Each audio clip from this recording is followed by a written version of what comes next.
Why do I want you to consider at some point in your life to own your own business? Again, I'm not telling you that you necessarily have to go out there and you have to put everything on the line. In fact, I'm telling you the exact opposite. I'm telling you to go out there with an idea, with a passion, and slowly, methodically, intelligently see if you can pursue your dream. And that's where hopefully I can help you. I'm also going to highly recommend that you listen to a friend of mine. I haven't seen him for a while, but when it comes to money, I know a guy by the name of Dave Ramsey, Ramsey Studios. Um, you may not always like what they tell you, but I will tell you this, that I followed his theories. I followed his ways from the time I was 22, 23, 24. And if you want like some just really basic details on how to maybe someday be successful, go there, listen to him. You can always question him. You can always call in and talk to the people who are trying to give you good advice. But I'm just going to tell you that there's probably not anyone else out there that I know of over 30, 40 years who consistently says the same thing. And when you do it, I think you're going to be fairly happy. But today we're calling this podcast the $250,000 waterfall. And why in the world do we want to talk about this when it comes to owning your own business? If you've listened to the last couple of podcasts, you heard me talking about the $500,000 waterfall that then turned into a story about $1 million waterfall. And you're probably either tired of waterfalls or you're wondering, what does $250,000 waterfall look like? Well, the $250,000 waterfall was built in three different phases. One of the things that you remember me talking about is that when I could find out from my customers what their budget was, I could then pretty much circle around very easily to create what I think they wanted.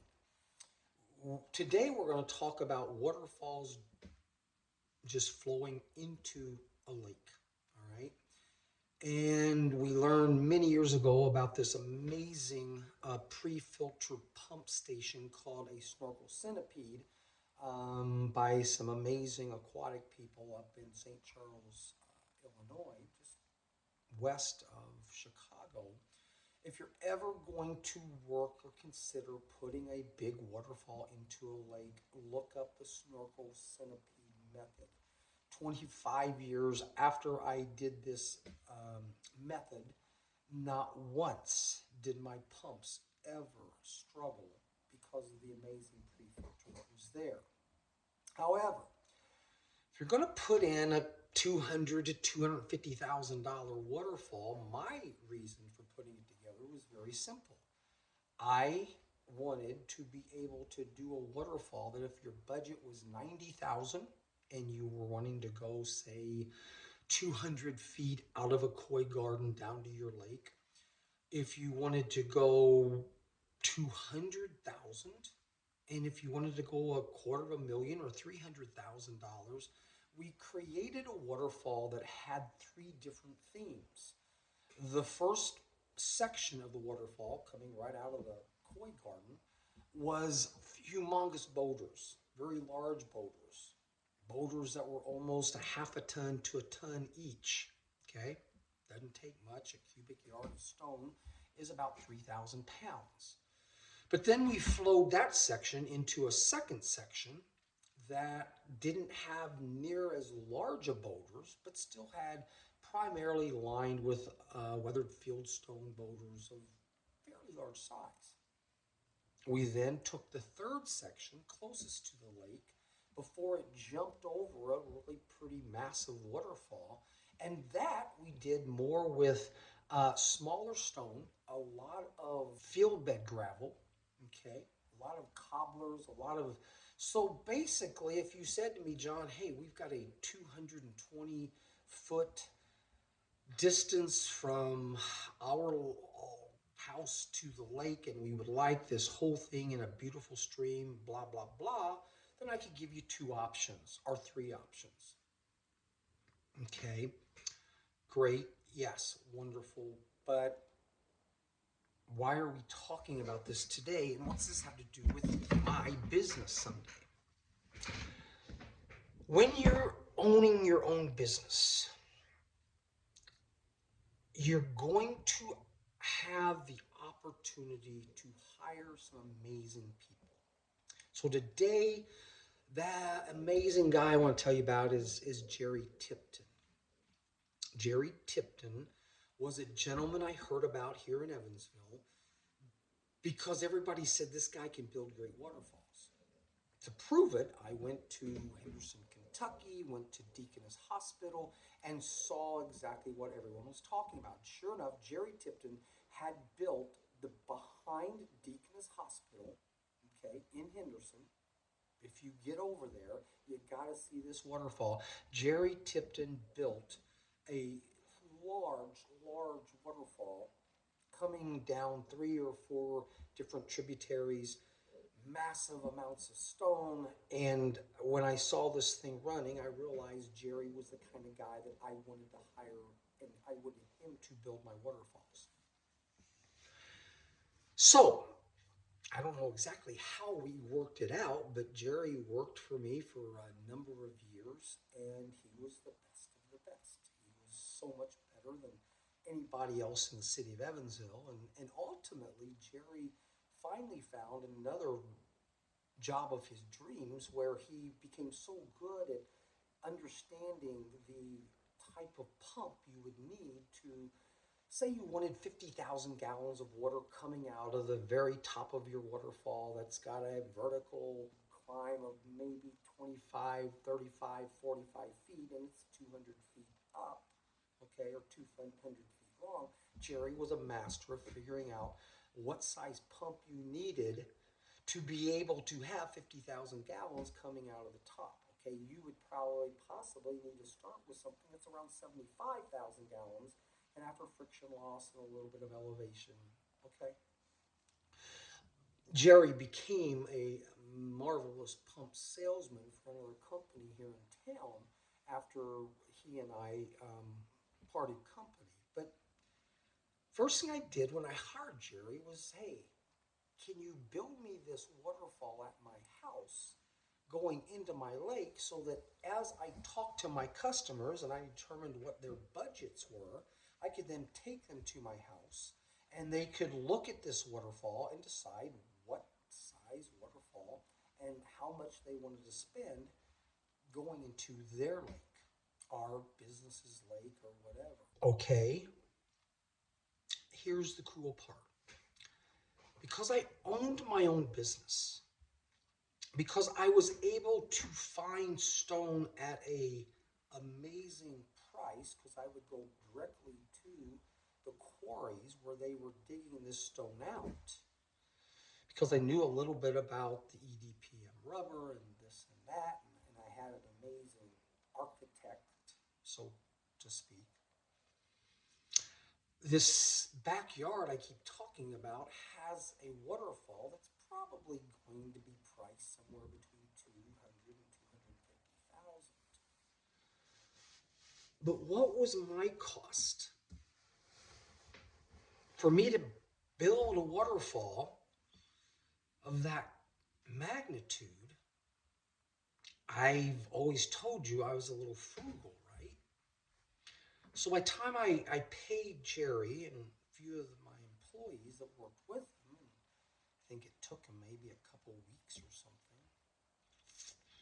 because I was able to find my material directly from the quarry, because I was able to get the EDPM liner and all of that.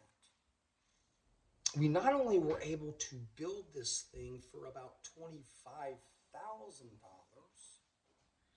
We were even able to take and tee it off to where I was able to create a pretty cool water slide of almost 150 feet with 16 to 18,000 gallons an hour that people, including my sons, could slide down. If I didn't own my own business, and if I didn't do the research of aquatics for many, many years, I didn't have the connections of the quarries and realize where I could get all my stone, I could never have afforded, or would I have ever spent the money to have what we have today in this backyard I keep talking about. You see, owning your own business gives you the freedom to go out, take some time, find the best builders in the world, pay them good, find materials at a fraction of the cost that you would pay retail or even wholesale. And the next thing you know, you've got a pretty cool waterfall coming out of a pretty nice koi garden that if I want to just flip a switch, I now can allow people, if they have their own rafts, because it's kind of hard without the raft, to then slide into the lake. I only could do this because I own my own business that allowed me the time, the patience, the respect for individuals to build this, and the research to figure out how, instead of paying 10 times what I could have paid, I didn't have to. I just paid a fraction. But then I was able to sell multiple waterfalls in southern Indiana by people who came to my house and began to see what type of waterfall they could afford. Many people wondered, why are you building this three different ways? It doesn't make sense until they realize, oh, yes, okay, if the guy's budget is only $70,000, he's not going to be able to afford the humongous boulders, right? But he can still have the 200-foot waterfall, just over a different type of stone. So, the $1 million waterfall, it should have been the $500,000 waterfall that actually was created, the $250,000 waterfall that I'm still fairly happy with, and then the $25,000 that it took to get there. And now, you know, if you got the right size pump, it can just be a part of your backyard. Owning your own business, having the time, having the ability to do all the things we're talking about, gives you a product that may be worth 6, 7, 8, 9, 10 times what it costs you to put in. So, just another good reason why owning your own business and having some duplicated individuals that give you the ability to not just dwell on what you may do well, but also to speak highly of a gentleman by the name of Jerry Tipton. I still, about once a year, we make contact with each other. He still asks how things are going, and I tell him we're still moving in the right direction. Let's talk about some of the crazy things that I've done that I'm not necessarily ashamed of, but they need to be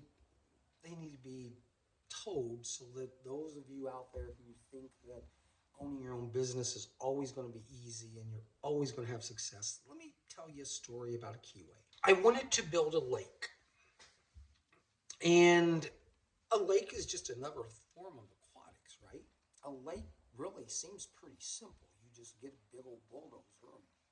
You make sure that you have plenty of drainage going into the lake, watershed, I think is what they call it. And you have to kind of do a little bit of research on how much watershed do I need to keep a 1.5 to 2 acre lake going, right? And it all kind of made sense. You buy the bulldozer, you dig the big hole, you try to make some nice edges on it, and really that should be all you need. Isn't that kind of what we've done a million times on this planet in the last 500 years? The more research though I did, the more I kept hearing about something called a keyway. And the keyway is under the dam, and it's really damn important that you do the keyway right. In other words, if I've got a good keyway, my water is never going to drain outside of or underneath my dam. So I tell you all the time about research, research, research. And the more I researched about the keyway, the more I realized that, okay, yes, I can buy a bulldozer. I'm not going to spend $250,000 for it. You could, back in the day, you could buy a used bulldozer for $20,000, $25,000, big enough to build your lake. But the more I read about the keyway, the more I realized that, you know what, I don't think, John, you are quite prepared to put in the keyway that may keep this lake full for 50, 100, 200, maybe 300 years. So, as I've told you before, I think it's now time I get an expert in keyways. And sure enough, I found a gentleman who built lakes, and in fact, my relative on my wife's side was a worker of his. And so the next thing we know, I now am comfortable helping this gentleman build my lake, and he has his bulldozer, and I've got my bulldozer, and we've got our, what do you call those things? Oh yeah, backhoe. We had a backhoe. We had a couple of tractors. And it was kind of neat that now I get to build my lake with the help of an expert. Again, when I can accept the fact that there's certain things I'm not very good at and I can ask for some help, then we all win, correct? But I got to tell you this story about the day the keyway swallowed me up. It was a Saturday, and we had made some really good progress on this keyway. Look it up. Keyways are basically this. You're going to cut a really wide area, maybe 15 feet deep, maybe 8 to 10 feet wide, and the entire length of your dam. And then you're going to fill this thing up with some really good clay-like material. And I decided this particular day, and I'm sure if you've heard this story again, I don't want to bore you, but long story short, I had my bulldozer and I was digging the keyway, and all of a sudden, because of maybe some moisture I wasn't prepared for, my bulldozer starts to get stuck. Well, no big problem. If my bulldozer is getting stuck, all I got to do is grab the other bulldozer, right? Keep mine going, and then I just push the other bulldozer with my bulldozer, or I, attach a chain. I just pull the second bulldozer out with the first bulldozer, and it was a Saturday, so everybody who was working for me was not there that day. Well, guess what? I didn't just get one bulldozer stuck in the keyway. I now had two bulldozers stuck in the keyway. And, there wasn't this fear of, was the keyway going to collapse on my bulldozer? It was, oh my gosh, so now with two bulldozers stuck, can I now go and get my backhoe and take the backhoe, and can I now dig out the first bulldozer? The funny part was my wife came down to see if I wanted to go with the rest of the family to a really nice aquatic amusement park, but she could tell by my frustration that I probably wasn't going to go that day. Well, within about a half an hour, 45 minutes, I had the backhoe was now spinning its tires. And as it was spinning its tires, I was now counting 1, 2, 3. In a matter of 3 hours, I had two bulldozers stuck. I had one backhoe stuck, and the only thing left was my John Deere tractor. Surely, I'm not going to try to dig out the backhoe with my John Deere tractor and then try to pull out that second bulldozer, which actually wasn't even mine, and then the first bulldozer. How does the story end? The story ends the same way the last Waterfall ended. Luckily for me, I had some amazing employees. I had smart employees. All I needed to do was wait till Monday. Monday, okay, was going to be the day that now I had some help. Monday was now going to be the day that three other guys, actually four guys, because I wasn't even there when Dan did this. Dan Masterson, one of my main managers for a number of years, he just took four of the guys up. They all got on a piece of equipment, and within about a half an hour, all four pieces of equipment were out. John, you're good.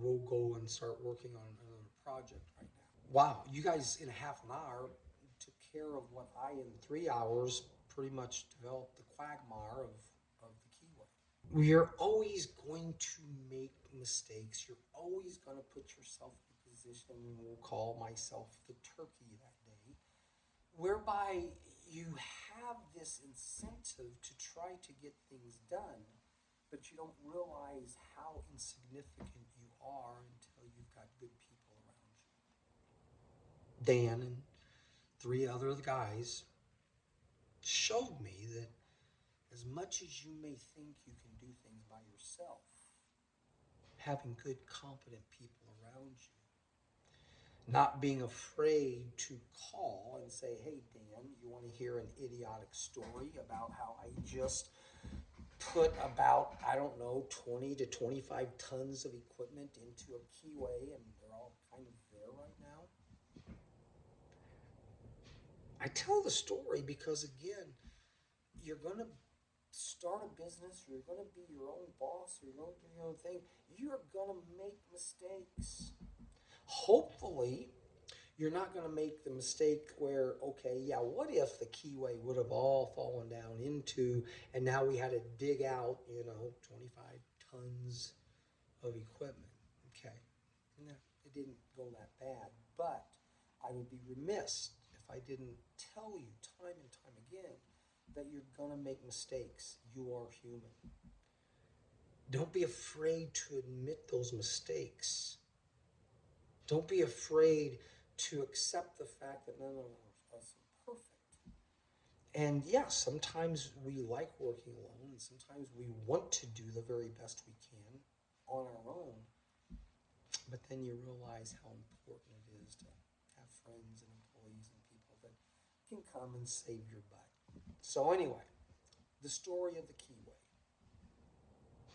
I'm not sure if I have pictures of that or not, but God, it would have been a great drone shot. When you own your own business and you do it correctly, and you can start out small enough that you can make mistakes after mistakes after mistakes that don't cost you a lot of money, you're going to be able to do amazing things someday. Again, what is your golf course? What is your dream? What is something that right now you're 20, 30, 35 years old, and man, when you are 60 or 65, this is where you want to be. That's what I think I can help you with. Where I am is hopefully the teacher that can not just share the good stories, not just share with you the things I did right, but to me, a good teacher is the one that can admit the times I failed.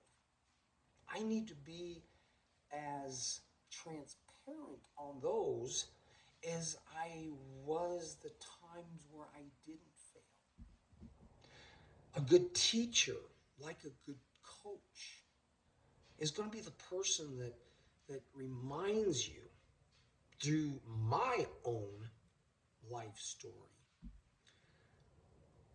Not going to have every day going well. Not every time you go out are you going to come back successful. And hopefully able to tell you that the mistakes that were made most of the time weren't necessarily costly, but you had to make sure you acknowledged the mistake and then didn't make the mistake again. It's those of you out there that keep repeating that same mistake over and over. Remember the definition of insanity. You're doing the same thing over and over and over again, and you're expecting a different result. You're going to make mistakes. And part of my promise to you as I started this podcast to hopefully teach you to someday have the empowerment and the control to dream exponentially, I have to tell you my mistakes. I want to share them with you so that if we ever meet, you don't have to worry about, is this guy normal? Oh, hell no, he's definitely not normal. He's definitely different. I can't teach you everything you need to know about owning your own business. I can share with you some people like Mr. Ramsey in Ramsey Studios that I can tell you that you may not like everything they say, but I followed their advice for about, I don't know, 30, 35 years. And maybe someday Dave and his daughter and Mark and those people that answer your phone calls and tell you the good, the bad, and the ugly of kind of where you're at. Maybe someday they'll come and hit some golf balls with me. Who knows? But today, the dream I want you to have deals with sometimes our dreams are short-lived. Sometimes we dream of something by the end of this year, I want to have less girth. By the end of this year, I want to be able to spend a little time below the ocean looking for some stuff. But today is that opportunity where you've got a dream and it may take you 10, 20, 30, 40 years to get there. I can help you with that. I'm telling you the story about a gentleman by the name of Bobby Watson and him kind of every day inspiring me to do just a little bit more towards that final dream. That's what it's all about. You know, I love my God. I absolutely do love my country. I love my family because my family didn't laugh terribly bad when I had gotten 4 pieces of equipment all stuck in the same keyway. They snickered. My wife was kind enough to say, "Yeah, we'll talk with you later." And you know what? The people I love are the people that help me day in and day out, whether I know them or not. So go out there, find some people, trust them, love them, and maybe, just maybe, they'll help your 30-year dream. Have an empowering day.